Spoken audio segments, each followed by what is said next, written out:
조사 잘 받으시길 바라고. 저는 조사받으러 간 게 아닙니다. 예. 저의 입장을 가지고 싸우러 가는 겁니다. 더 이상 이 검찰이 송영길을 조사할 자격이 없어요. 내가 왜 조사를 받아? 자기들이 증거가 있으면 법정에 제출하세요. 법정에 싸우겠습니다. 그리고 우리나라 사법질서를 검사가 주도해서는 안 됩니다. 검사한테는 이미 압수수색 권한부터 모든 강제 수색 권한을 줬잖아요. 자기들이 지금 100번이 넘게 압수수색했으면 그거 가지고 증거 있으면 기소하세요. 그럼 법정에 내가 싸울 테니까 왜 송영길에게 진술을 들으려고 그래? 형사소송법 312조 1항 2항에 따르면 검찰의 피신 조서는 법정에서 본인이 부인하면 증거 능력도 없습니다. 이거를 우리 노무현 정부 때 우리 이용훈 대법원장이 검찰 조서를 집어 던져라. 모든 재판은 공개된 법정에서 판사 앞에서 일방적 검사의 주장이 아니라 변호사의 탄핵을 거친 검증된 증거에 의해서만 유죄의 심정을 갖도록 재판, 공개재판 중심주의, 공판 중심주의를 선언한 것입니다. 그리고 함부로 구속시키지 말아라. 왜 부재 추정의 원칙이 있는데 이재명, 송영길 같은 한때 집권 여당의 당대표였던 사람을 지금도 제1당의 전현직 당대표를 왜 구속을 시켜서 재판을 하려고 비겁하게. 아니 제가 도망갑니까? 뭐 증거를 그동안 100번이 넘는 압수수색을 통해서 증거 다 확보했을 거 아닙니까? 저는 당당하게 저는 그래도 대한민국의 최고의 보리인 사법부에 호소할 생각이고요. 절대 검사가 주도하는 더구나 이 잘못된 이 범죄 카르텔 세력이 대한민국을 정말 공화국을 검찰 쿠데타로 장악하고 있는 이 무도한 시대에 절대 검찰의 협력에서는 안 된다. 저는 이렇게 생각합니다. 이번 조사에서는 묵비권을 그대로 행사하시겠다. 헌법이 부여한 권리입니다. 이게. 예. 예. 그러면은 계속 질문해도 그냥 대답을 안 하고 있는 겁니까? 그렇죠. 아니면은 형사소송법 몇 조에 따라서 나는 묵비권을 행사하겠습니다. 이렇게 이야기하는 겁니까? 아니 그냥 저는 내 이름이 송영길이다 이 말만 하고 예. 송영길을 진술 거부권을 행사하다 이렇게 써오면 사인해 주겠다. 별로 진짜 말을 섞고 싶지가 않아요. 검사들 얼굴도 보고 싶지도 않고. 당장 김건희부터 조사해라. 공교롭게 제가 왜 김건희 조사를 이야기하냐면 저를 담당하고 있는 이 서울중앙지검 반부패 수사 2부가 코바나 컨텐츠 사건을 무혐의 처분했던 김영철 검사가 지금 대검으로 갔습니다만 지금 최재훈 부장이 14명의 검사가 있는데 이 사건이 김건희 주가 조작 사건을 담당하고 있는 부서예요. 그러니까 내가 그 이야기를 하는 겁니다. 같은 부서니까. 무엇이 중요하냐? 우리 국민들이 봤을 때.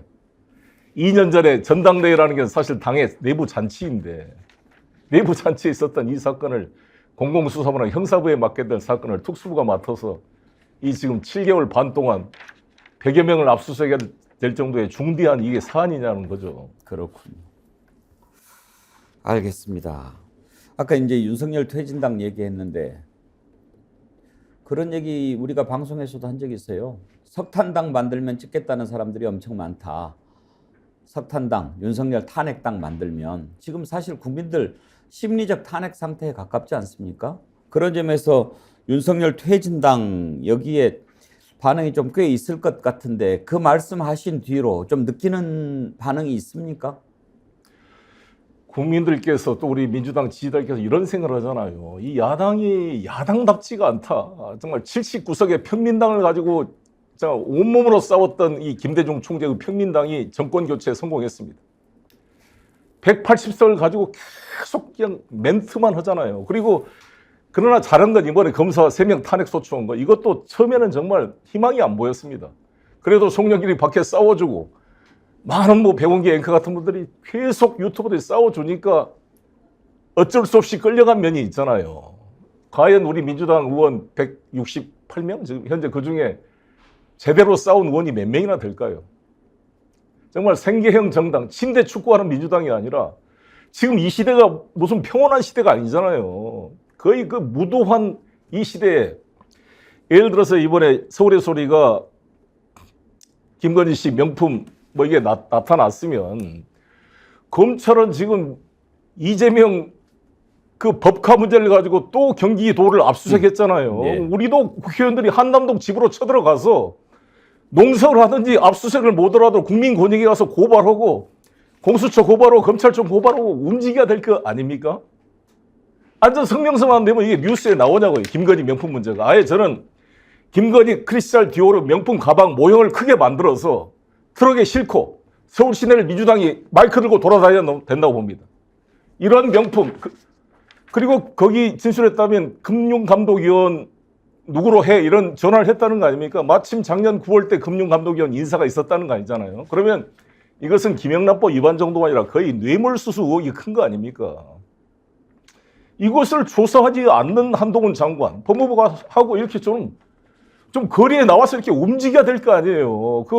제대로 수사관을 풀어서 걸핏하면 압수수색을 해서 현장에 출동시키는데 우리도 민주당 기동 타격대를 만들어서 가자 이거죠. 현장에 가서 싸우자는 거죠. 그래서 아무리 KBS가 박민수 사장이 막으려고 해도 보도하지 않을 수 없는 그림을 만들고 그 현장에 상징적인 데 가서 국민에게 홍보하는 이런 움직이는 민주당이 됐으면 좋겠는데 민주당이 왜 안 하니까 송영길이 만약에 보세요? 아니 이미 기득권화 됐는데 국회의원 되면 저도 반성이 되는데요. 아, 내가 국회의원 때 이게 내가 부족했구나. 밖에 거리에 나와 보니까 저는 불체포 특권도 없잖아요. 현역 의원도 아닌데 싸우잖아 이렇게. 거리에 나오지를 않잖아요. 지금 의원들이 다 앉아서 그냥 멘트만 하고 끝나는 거잖아요.